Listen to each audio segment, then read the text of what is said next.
দুনিয়ার সব থেকে তন্দুরি চিকেন এবং নান দেখাচ্ছি আজকে। আর এটা ঘরে হেলদি ভাবে তৈরি করে খেতে পারেন খুব অল্প উপকরণের মধ্যে।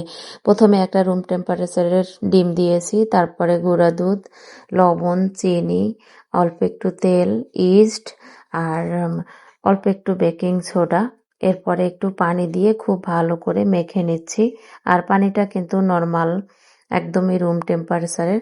এরপরে ময়দা দিয়ে দিচ্ছি যতটুকু প্রয়োজন।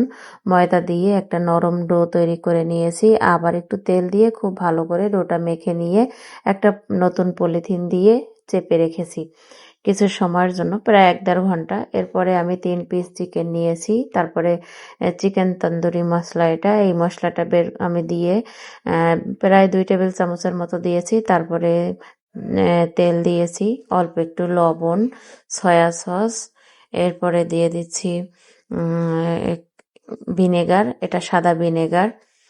তারপরে দিয়ে দিচ্ছি মরিচের গুঁড়া, ঝাল যেরকম খেতে পছন্দ করেন। এরপরে চিনি, ওয়েস্টার সস, এগুলো না থাকলে না দিলেও সমস্যা নেই। তারপরে টমেটো সস দিয়ে খুব ভালো করে মাখিয়ে নিচ্ছি। মাখিয়ে কিছু সময়ের জন্য ম্যারিনেট করে রেখে দিচ্ছি। আর এদিকে আমার ডোটা ফুলে গেছে। এখন আমি এটা দিয়ে যে কয়টা আমি নান তৈরি করব সেই ভাগ করে নিয়েছি। আমি 3টা তৈরি করব, তাই আমি 3টা ভাগ করে নিয়েছি। 4টা ভাগ করে নিয়েছি। এরপরে আমি একটা একটা করে একটু মোটা টাইপের রুটি বেলে নিচ্ছি। একটু মোটা করে বেলতে হবে এই নানের রুটিগুলো, যেহেতু আমরা চুলায় তৈরি করব। আর খুব সহজভাবে আজকাল বাইরের খাবার, সবাই তো দেখতে পাচ্ছেন যে বাইরের খাবার কতটা আনহেলদি, কতটা খারাপ অবস্থায় তৈরি হয়। তার থেকে ঘরে একটু কম মজা হলেও ঘরে তৈরি করে খেয়ে নেবেন।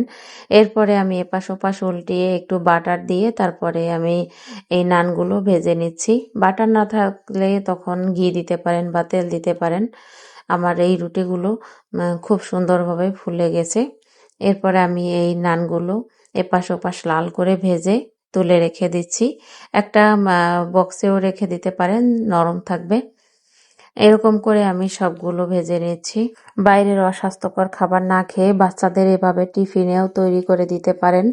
আর এরকম নান তৈরি করে তার মধ্যে একটু চিকেন ফ্রাই বা একটু সস বা একটু সাথে একটু সালাদ, এগুলো দিয়ে তারপরে বাচ্চাদের টিফিনেও দিতে পারেন। বাসার খাবার সবসময় হেলদি হয়। এরপরে আমি একটা কড়াইয়ে অল্প একটু সয়াবিন তেল দিয়ে তারপরে চিকেনগুলো দিয়ে দিচ্ছি। আর এই পর্যায়ে কিন্তু একেবারেই লো ফ্লেমে থাকবে। হাই হিটে দিলে তাহলে চিকেনগুলো পুড়ে যাবে, কিন্তু চিকেনের ভিতরে কাঁচা থাকবে। একদম লো ফ্লেমে দিয়ে তারপরে আমি সুন্দর করে চিকেনগুলো ভেজে নেব, একটা ঢাকনা দিয়ে ঢেকে বেশ কিছু সময়ের জন্য রেখে তারপরে এপাশ ওপাশ উল্টিয়ে আমি ভেজে নিচ্ছি।